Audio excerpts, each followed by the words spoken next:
In the last couple of weeks, we started another phase of the program. This one is part of the runway removal and recycling program. So about 2 weeks ago, we had a contractor move on site. They will be removing about a third of the runway and taxiways in this phase of the project.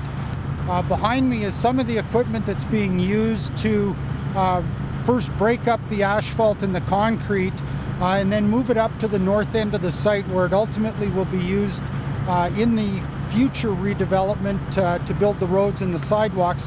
Any of the excess material that we get from this part of the program, we will be able to sell back into the construction industry. In probably the last 5 or 6 months, we've been active in removing buildings from the site also.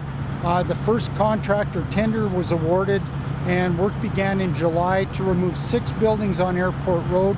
4 of them are actually gone right now. 1 of them is being deconstructed, and the 6th building will go down between now and probably the end of March 2015. This is an example of the asphalt that they've been able to lift as part of this phase of the process. This is on the runway. What they're finding, and what we knew from the beginning of the process, is the depth of the runway changes as you go along it, and it also changes as you go from the center line towards the margins of the runway. So at the very south end, where the planes would either stand before taking off or where they would actually touch down, what we found is the asphalt is up to 70 centimeters thick.